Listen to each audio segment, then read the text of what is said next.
আমার স্নেহের সায়ন্তন অর্থাৎ তাতন, মলয়, ছোটা এবং মলয়ের দাদা বৌদি,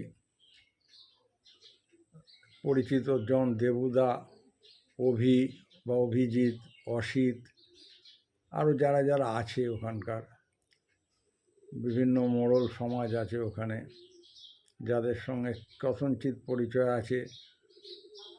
শ্রীমান শিবম, তার ভাই লিবং, তাদের পরিবার পরিজন, সবিতা, বুঙির ভালো নাম আমি জানি না। সকলকেই উপযুক্ত যথোপযুক্ত শ্রদ্ধা ভালোবাসা জানিয়ে তাদেরই সঙ্গে সম্মিলিত হওয়ার, মেলামেশার, মানুষের মধ্যেই তো ঈশ্বর থাকেন, সুযোগ পেলাম। প্রথম সময়টা 1998 বা 99 সাল হবে ইংরেজি। এমনতরই ফেব্রুয়ারি মাসের প্রথম দিকে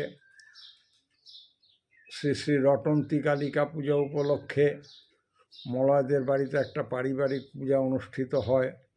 বহুদিন ধরে সেটার কথা শুনতাম এবং সেখানে যাওয়ার জন্য অনুরোধ, আমন্ত্রণ, যেভাবেই বলি, খুব স্নেহের একটা ছিল, সম্পর্ক আছে এখনও। সেই স্নেহের সম্পর্কে সে চাইতো আমাদের নিয়ে যেতে। আমাদের বলতে আমি একা নই, শ্রীমান রতন চৌধুরী এবং শ্রীমান মনোজ, সম্ভবত মনোজ রায়, আমরা সকলে মিলে প্রথম মনোজ রতন হয়তো আগেও গেছে, তা আমি প্রথম মলয়ের অনুগ্রহে, মলয় আমার ছুটির ব্যবস্থা করেছিল। আমার চাকরিতে আমি ছুটি পেতাম না। যাই হোক, অনেক প্রচেষ্টায় আমার ছুটির ব্যবস্থা হলো। তো ছুটি নিয়ে আমরা গেলাম বীরভূম জেলার অন্তর্গত খয়রাশোল ব্লকের অধীন বহাল গ্রাম। যে গ্রাম সম্বন্ধে আমার একটা খুব রোমান্স তৈরি হয়েছিল দীর্ঘদিন ধরে, মলয়ের মুখে শুনে শুনে, ওদের পারিবারিক কালী পুজো সম্পর্কে, দেবুদা সম্পর্কে, পুজোর পদ্ধতি, উপায়, তার প্রভাব ইত্যাদি সম্পর্কে খুব একটা দারুণ ধারণা। আমি সঙ্গে একটা টেপ রেকর্ডার নিয়ে গিয়েছিলাম, অনেক টাকা দাম দিয়ে একটা টেপ রেকর্ডার কিনে নিয়ে গেছিলাম। তো ওই রকম প্রত্যন্ত গ্রাম বহুকাল আমার দর্শন হয়নি। যতটা প্রত্যন্ত ভেবেছিলাম, পাঁচরা নামক স্টেশন থেকে নেমে যখন যাচ্ছিলাম, সুনিবিড় সুদীর্ঘ জঙ্গল, দুপাশ দিয়ে চড়াই উতরাই রাস্তা, যেখান দিয়ে বাসটা যাচ্ছিল, না বাস না সরি, প্রথমবার আমরা একটা মোটর যোগে গিয়েছিলাম। একটা মোটরে করে একটা প্রাইভেট কার পেয়ে গেছিলাম ইনসিডেন্টালি রাস্তায়। সেই প্রাইভেট কারে করে আমরা সকলে গেলাম। তো গিয়ে মলয় বর্ণনা দিতে লাগলো সমস্ত পথের, বললে এটাই হচ্ছে লোকপুর, এখানকার গঞ্জ। তখন নামা হয়নি, যেহেতু মোটরটা সোজা গিয়ে ওদের বাড়ির সামনে দাঁড়ায়। নেমে তাড়াতাড়ি মা কালীর মন্দির দেখলাম। মন্দির শূন্য, মন্দিরে কোনো নেই, বিগ্রহ ছিল না। ঘটনাচক্রে ওই তালাটা খোলা হয়েছিল তখন। তো মন্দির গর্ভগৃহের মাকড়সার ঝুলটুল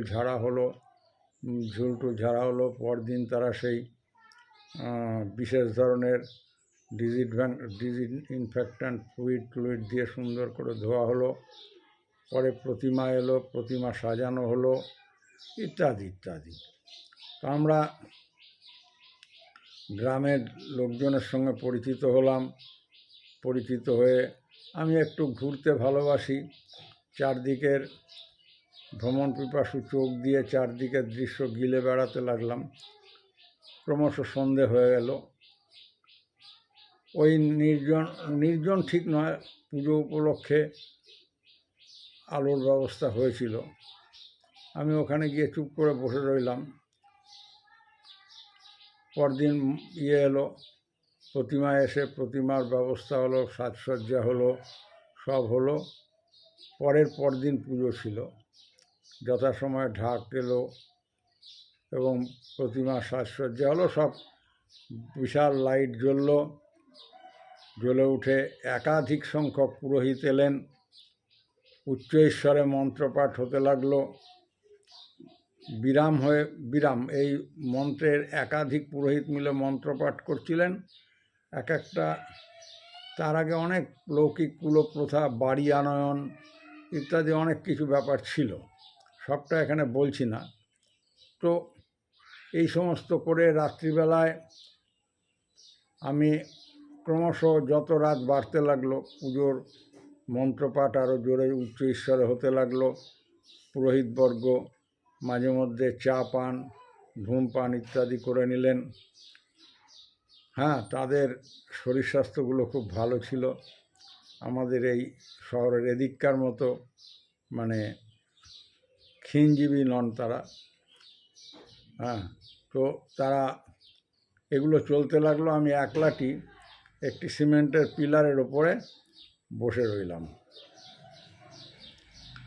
এমন সময় ফর্সা, চর্বিহীন শরীরে, টকটকে ফর্সা, চুল গোঁপ এসব একটু পাকা এক ভদ্রলোক এসে বললেন,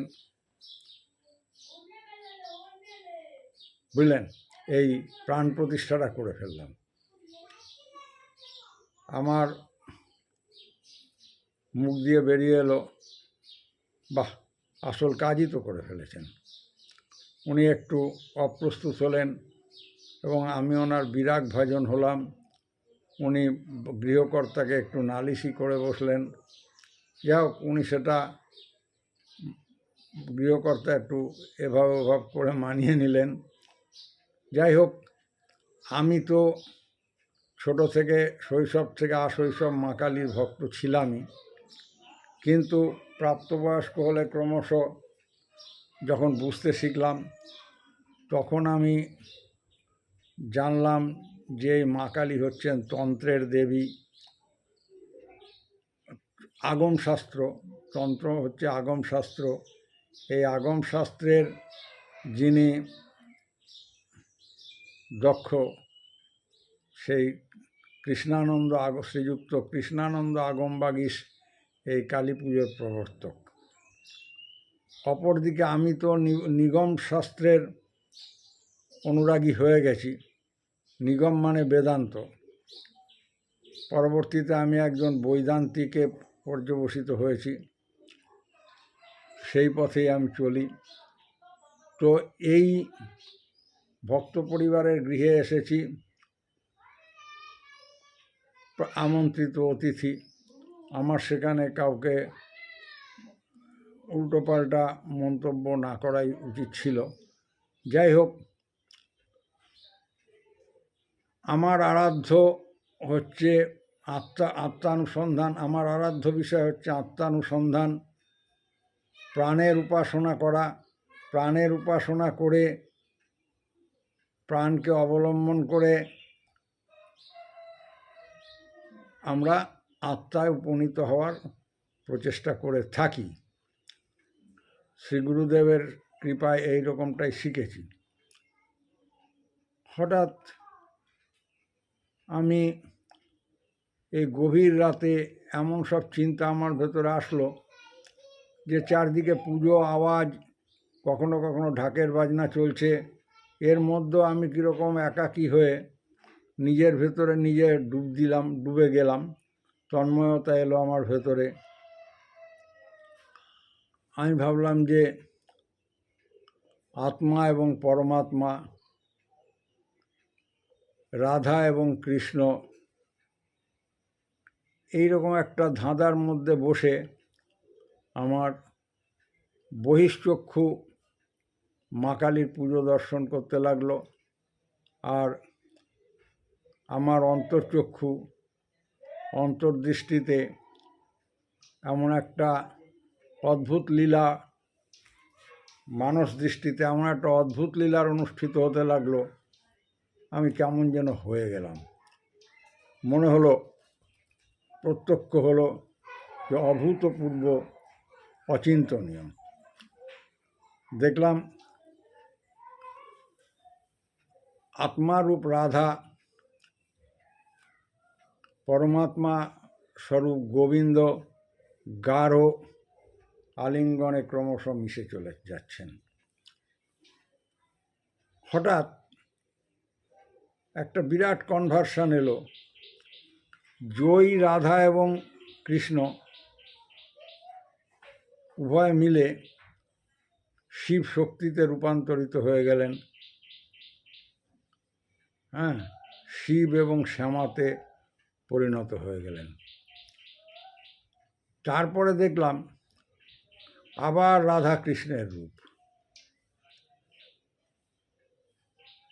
শ্যাম শ্যামা,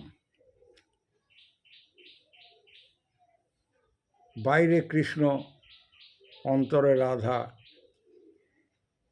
মা কালীর বর্ণটি কৃষ্ণের, আকৃতি রাধার। বর্ণ মানে গায়ের রং, আকৃতি বলছি অঙ্গের গঠন, চেহারা। যখন তিনি টকটকে ফর্সা হয়ে উঠছেন তখন মনে হচ্ছে রাধা, আবার যখন ক্রমশ কৃষ্ণবর্ণ হয়ে যাচ্ছেন তখন মনে হচ্ছে কৃষ্ণের আকৃতি, পুরুষ রূপ। দুই মিলে কালী হচ্ছেন, দুই মিলে কৃষ্ণ হচ্ছেন। তাই কালীতে যখন রূপান্তর ঘটছে তখন একরকম বর্ণ হয়ে যাচ্ছে, আবার যখন উনি টকটকে গৌরবর্ণা হচ্ছেন তখন মনে রাধা হয়ে গেলেন। অর্থাৎ এই যে আকৃতি, যাই হোক, মা কালীর এহেন মূর্তিতে এমন সুন্দর পট পরিবর্তন দেখে আমার ভেতরে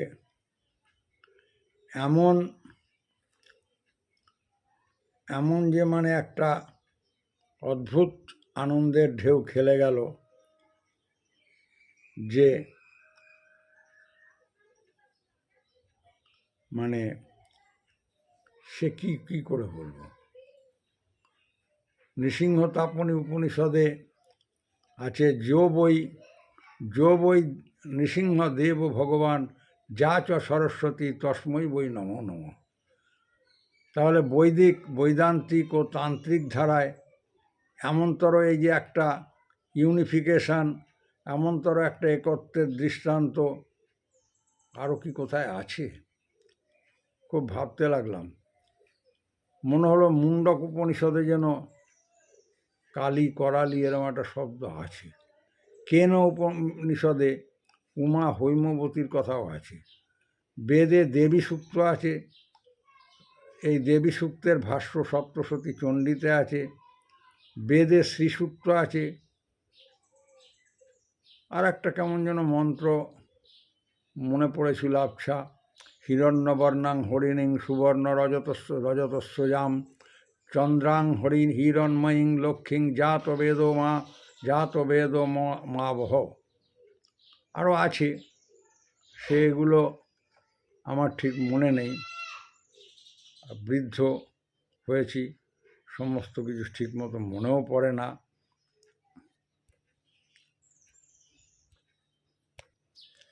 গীতায় ভগবান শ্রীকৃষ্ণ বলেছেন, যো যো জাং জাং তনুং ভক্তা শ্রদ্ধয়ার্চিতুম ইচ্ছতি।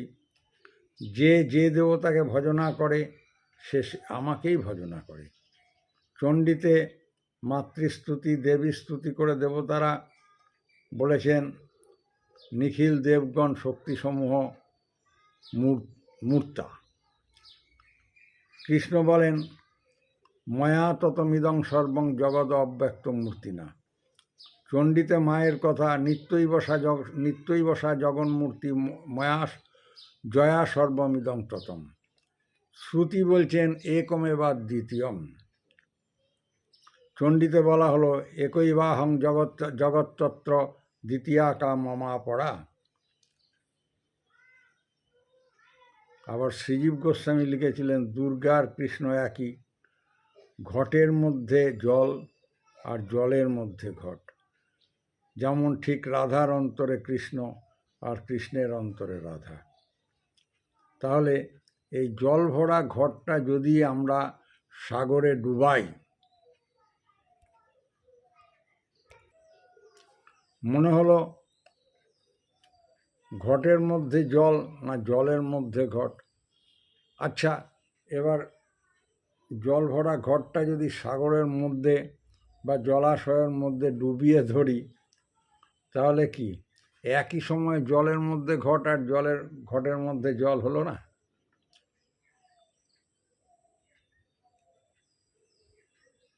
তাহলে এই যে দর্শন হলো, কৃষ্ণের মধ্যে রাধা, রাধার মধ্যে কৃষ্ণ, শিবের মধ্যে মা কালী, জগৎপিতা শিব স্বয়ং মা কালীর মধ্যে, তাই না? শ্রীমদ্ভাগবতে গোপী গীত, গোপী প্রার্থনার মন্ত্রে কাত্যায়নী মহামায়ে মহাযোগিনামীশ্বরী মহাযোগিনাধীশ্বরী নন্দগোপসূতং দেবী পতিং মে কুরুতে নমঃ। তাহলে যাই হোক, এমনতর মা কালী দর্শন করে একটা অদ্ভুত আনন্দের আবেশ রয়ে গেছে।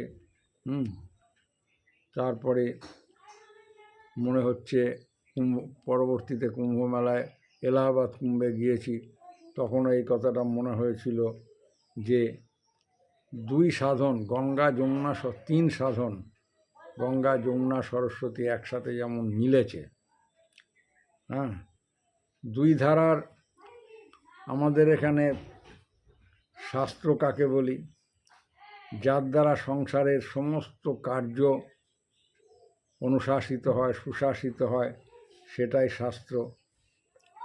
কিং কর্ম কিং অকর্মেতি, তো কী কর্তব্য, কোনটা কর্তব্য কোনটা কর্তব্য নয়, সেটা যে নির্দেশ করা আছে যেখানে, সেটাই শাস্ত্র।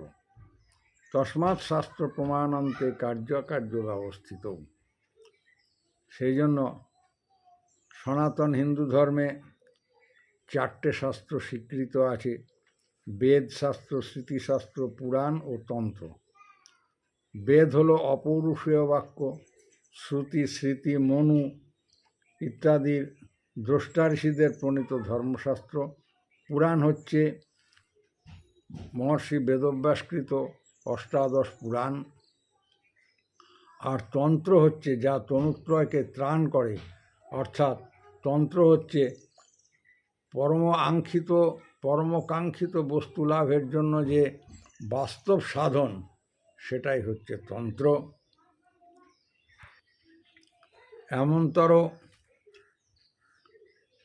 বৈদিক ও তান্ত্রিক দুই ধারার সংমিশ্রণে যে ভারতীয় আধ্যাত্মিক সংস্কৃতি তৈরি হয়েছে, সেই সংস্কৃতি অনুগামী আমরা সকলেই।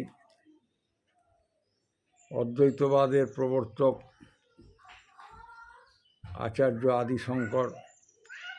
আদিশঙ্করাচার্য, তিনি শরীরক ভাষ্যের প্রণেতা, প্রপঞ্চসার তন্ত্র তিনিই লিখেছেন, আবার শ্রীবিদ্যার সূত্র তিনিই লিখেছেন।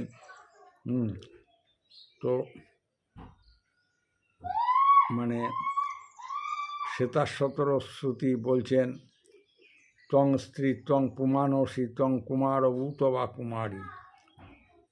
সেই জন্যেই আমি বৈদান্তিকই হই বা তান্ত্রিকই হলাম, সেটা কোনো বড় কথা নয়। তন্ত্রের যতদূর ইতিহাস অবলম্বন করে ব্যাক ট্রেসিং করে এগিয়ে গেলে দেখা যায় তন্ত্রশাস্ত্রের সর্ববৃহৎ প্রচলন ছিল কাশ্মীরে। এই কাশ্মীর থেকে এলো বারাণসী ধাম, তারপরে ক্রমশ পূর্ব দিকে বিস্তৃত হয়ে এলো গৌড়ভূমি, গৌড়বঙ্গ দেশ।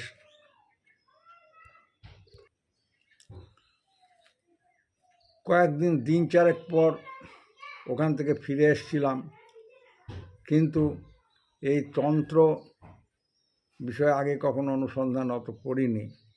জ্যাঠামশাইয়ের সাথে, জ্যাঠামশাইয়ের গুরুপীঠ তান্ত্রিক গুরু তারাপীঠে বেশ অনেক দিনই যাতায়াত করেছি, কিন্তু এখন তার গুরুদেবও নেই, তিনিও নেই, যারা আমার সমস্ত প্রশ্নের মীমাংসা করে দেবেন, আমার মনের দ্বন্দ্ব ঘুচিয়ে দেবেন।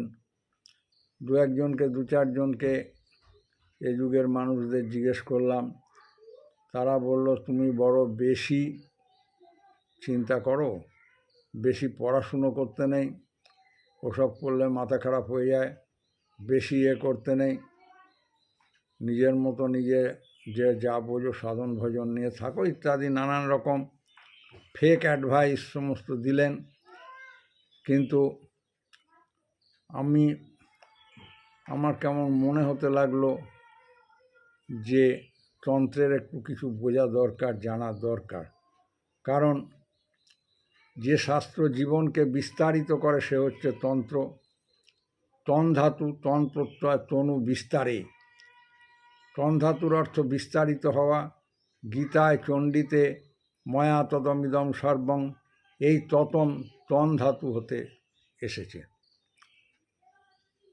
তাহলে বিপরীতভাবে বলি, যে শাস্ত্র মানব জীবনকে ছোট করে না, ক্ষুদ্র করে না, হীন করে না, যেমন ইকোনমিক্স, পলিটিক্যাল সায়েন্স, এই শাস্ত্র মানুষকে ছোট করে, জীবনে হীনতা নিয়ে আসে, হীনতা ডেকে আনে। তন্ত্রশাস্ত্র তো সেটা করে না, তা কেবল বিস্তৃত করে, বড়ই করে। বড় করতে করতে অসীম অনন্তের সাথে একাকার করে দেয়। কাল যখন সীমার বাইরে চলে যায়, অনিত্য হয়ে যায়, বড় করতে করতে অসীম অনন্তের সাথে একাকার করে দেয়, কালাকাল সব এক হয়ে যায়। তনুতে বিস্তারায়তি জ্ঞান মননেতি তন্ত্রম, জ্ঞানকে বিশাল করে ভূমার সঙ্গে মিলিয়ে দেয়। তাহলে তন প্রত্যয়ের অর্থ হলো ত্রাণ করা, বাঁচিয়ে দেওয়া। তন্ত্র শব্দের অর্থ হলো জীবনকে এমনভাবে বিস্তারিত করে যে ওই পথের সাধক সকল দুঃখ হতে ত্রাণ লাভ করে, তারপরে ভূমানন্দে সত্যিকারের সচ্চিদানন্দ স্বরূপে, সচ্চিদানন্দ সাগরে ভেসে গিয়ে বেঁচে থাকে। তাহলে তন্ত্রশাস্ত্র একটা বিশেষ ব্রাঞ্চ, যার উদ্দেশ্য মানুষের অনুভূতিকে বিস্তার করে তার আত্মকেন্দ্রিকতা নাশ করে বিশ্বকেন্দ্রিকতার মধ্যে প্রতিষ্ঠিত করে, যার উদ্দেশ্য শুভকর্মের অন্তর্নিহিত যে নিদ্রিত শিবত্ব, সেই শিবত্বে প্রতিষ্ঠিত হতে পারে। শিবত্বে পৌঁছে সব রকম বন্ধন মুক্ত হয়ে সসীমতা থেকে মুক্তি লাভ করে অসীমে গিয়ে মিশতে পারে। বিন্ধ্য পর্বতকে যদি মাঝে রেখে একটা ট্রায়াঙ্গুলার শেপে ভারতভূমিকে ভাগ করা যায়, তাহলে এই ভাগগুলোর নাম ছিল অশ্বক্রান্তা ও বিষ্ণুক্রান্তা। অশ্বক্রান্তা বিন্ধ্য হতে পশ্চিম দিকে পারস্য মিশর পর্যন্ত, এই দিকে যাতায়াতের বাহন ছিল রথ। প্রশস্ত সমতল রাস্তাঘাট, রাজাদের রথ যেত সেখান দিয়ে। বিষ্ণুক্রান্তা হচ্ছে বিন্ধ্য পর্বতের পূর্ব দিকে জবদ্বীপ পর্যন্ত। এই অঞ্চলে যাতায়াতের বাহন ছিল নৌকো, জাহাজ, পালতোলা বড় জাহাজ যাই বলি। এখানে বিষ্ণু শব্দের অর্থ জাহাজ, পোত, জলযান। এই তিন ভাগের প্রত্যেক ভাগে 64 করে তন্ত্র এক্সিস্টিং ছিল তখন। তাহলে যতদূর জানা যায় 64 গুণ 3, 192খানা তন্ত্র ছিল। প্রত্যেকটা তন্ত্রের অধিষ্ঠাত্রী ছিলেন একজন যোগিনী। আমার শৈশবে কিছুদিন কাশীধামে বারাণসী ধামে কেটেছে। এখনো পর্যন্ত সেই 64 যোগিনীর ঘাট আছে। ওই যে 192খানা তন্ত্রের, মানে 64x3, ওই 64খানা তন্ত্র যে ছিল, ওই 64খানা তন্ত্রের অধিষ্ঠাত্রী ছিলেন একজন যোগিনী। সেই 64 যোগিনীর ঘাট এখনও বোধহয় আছে মনে হয়। আমার শৈশবে তো ছিল, আমি নিজে দেখেছি, যোগিনীও দেখেছি বেশ। তো এই 51 পীঠের মধ্যবর্তী সর্বশ্রেষ্ঠ কেন্দ্র ছিল কামাখ্যা। কামাখ্যা এখনও আছে। তো এই যে কামাখ্যা তখন বৃহত্তর বঙ্গের মধ্যেই ছিল। তন্ত্রশাস্ত্রের বিদ্যাকে বলা হতো গৌড়ীয় বিদ্যা। গৌড়দেশ বলতে বৃহৎ গৌড়দেশ বোঝাতো। তাহলে কতখানি ব্যাপকতা ছিল এই শাস্ত্রের প্রচার, সেটা ভাবলে আমরা বেশ অবাক হই। বেদের 3টে ভাগ: কর্মকাণ্ড, জ্ঞানকাণ্ড, উপাসনাকাণ্ড। কর্মকাণ্ড বলতে যাগযজ্ঞ, আর গৃহীর গৃহ, এগুলো আশ্রম বলা হতো। সেগুলো ছিল যাগযজ্ঞে পরিপূর্ণ। জ্ঞানকাণ্ডে বলা সম্পূর্ণটাই পরাজ্ঞানের কথা। পরাজ্ঞানের কথা, সকল জ্ঞানের সার, বেদান্তের কথা, ব্রহ্মতত্ত্ব, জীবতত্ত্ব, সৃষ্টিতত্ত্ব, পরকালের তত্ত্ব, এগুলো সব ছিল তার উপজীব্য। উপাসনা কাণ্ডে কী কী উপায়ে চরমতম লক্ষ্যবস্তুকে লাভ করতে পারা যায়, সেই সকল প্রকারের সাধন ভজন হচ্ছে উপাসনার পর্যায়ভুক্ত ছিল। এটা ছিল উপাসনা কাণ্ড। এবং শরীরমাদ্যম খলু ধর্ম সাধনম। যাই হোক, তাহলে এখন প্রশ্ন ওঠে, এই বর্তমানকালে তন্ত্রশাস্ত্রের নামে সবাই শিউরে ওঠেন এবং তন্ত্রের প্রতি লোকের একটা কীরকম যেন অদ্ভুত ঘৃণার ভাব দেখা যায়, সব জায়গায় দেখা যায়। এর কারণ যে এমন একটা ধারণা আছে তন্ত্র দুর্নীতির প্রশ্রয় দেয়, তন্ত্র অশ্লীলতাকে মেনে নিয়েছে। এ বিষয়ে আমি পঞ্চমকারের আলোচনা একটা বই করেছি পঞ্চমকার প্রসঙ্গে, ওটা দেখে নেবেন। তাহলে এই যে আমাদের এখানে একটা কুৎসিত প্রথা, পয়সা আয় করার জন্য কিনা জানি না, প্রচলিত হয়েছে। তো এই সমস্ত দেখে শুনেই লোকের মনে একটা বিরূপ মনোভাবের মূলের একটা বিরূপ মনোভাব যে তৈরি হয়েছে, এর মূল হচ্ছে এটা। প্রকৃত তন্ত্রশাস্ত্র পুরোটাই দেখা যায় শিব ও পার্বতীর সংবাদ। তো সুতরাং আর অন্যান্য গ্রন্থের ভেতরেও কিছু যেসব সূত্র আছে, তার ভেতরেও কিছু অশ্লীলতা আছে। কিন্তু বৈষ্ণব সাহিত্যে গীত গোবিন্দ যে গ্রন্থ আছে, তার ভেতর পড়ে দেখবেন কেমন একটা অদ্ভুত ব্যভিচারী যৌনতার ভাব আছে। রাধা কৃষ্ণের মিলন নিয়ে এমন সমস্ত কথাবার্তা প্রচলিত আছে, এটা যাচ্ছে তাই। তা আসলে ওগুলো যে পরম গভীর রসতত্ত্বের মহামাধুর্যকে প্রকাশ করছে, এই অনুভবটা থাকা দরকার। না হলে সব শাস্ত্রপাঠ ব্যর্থ হবে, কল্যাণ বা মঙ্গল হওয়ার চেয়ে অমঙ্গল, অকল্যাণই বেশি হবে। যাই হোক, কি বলবো, এগুলো আছে, যত পড়া যাবে তত দেখা যাবে, আর এই আলোচনা যত বাড়াবো ততই বাড়বে।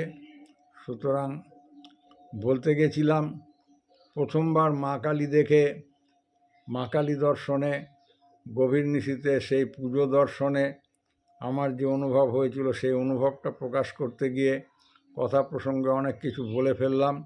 যাই হোক, তন্ত্রের প্রতি আমার যথাযথ শ্রদ্ধা বজায় রেখে মা কালীকে যথাযথভাবে ভক্তি করে, আর যারা শ্রোতা অনেক দূরে বসে শুনছে, আমার কাছে তারা নেই এখন, কেউ বা পুরুলিয়ায়, প্রধানত পুরুলিয়ায়, কখনো মেদিনীপুরে, কখনো কেউ বা মালদহে, কেউ বা দুর্গাপুরে, কেউ বা দিল্লিতে, বিভিন্ন জায়গায় বিভিন্ন সময় যারা আছেন সকলকে, যারা শুনছেন নিকটে সুদূরে, প্রত্যেককে নমস্কার জানিয়ে আমার এই কালী পুজোর রাতের অনুভব এই বছর গত শুক্রবার, সম্ভবত 9 ফেব্রুয়ারি 2024 তারিখে রাতে কেন এইসব মনে পড়ছিল, তার মূল কারণ হচ্ছে পরম স্নেহের চাতন এসেছিল সেখানে, মলয় ছোটা তো ছিলই। এদের কথাই চিন্তা করে, হ্যাঁ, আরও একটা মূল কারণ ছিল, আমি বেশ অসুস্থ হয়ে পড়েছিলাম, বারবার ওদের ফোন করছিলাম, আমার হাঁটুর যন্ত্রণা, পা ফুলে গেছে, কোমরে একটা যন্ত্রণা অদ্ভুত ধরনের, আর সর্বোপরি প্রচণ্ড দাঁতের যন্ত্রণা হচ্ছিল। তাদের আমি খুব বিরক্ত করছিলাম, কিন্তু তারা ধরছিলেন না। আগের দিন রাতে মলয় ভিডিও কল করে চৈতির সঙ্গে কথা বলিয়ে দিল এবং মা কালীর মন্দির নতুন শিলাময়ী মূর্তি প্রদর্শন করলো। সেই পুরনো যে মন্দির দেখে এসছিলাম তার অনেক সংস্কার সাধন হয়েছে, ওদের বাড়িঘরেরও কিছু কিঞ্চিত সংস্কার হয়েছে, আর সকলের কুশল জিজ্ঞাসা করেছিলাম। তারপরে ভিডিও কলটা বন্ধ করার পরে আমার আর কোনো কাজে মন বসছিল না, তখন যা যা মনে হয়েছিল সেই কথাগুলো বলে ফেললাম। সকলকে ধন্যবাদ, সকলকে নমস্কার জানিয়ে শেষ করছি। ওম তৎসৎ হরি ওম।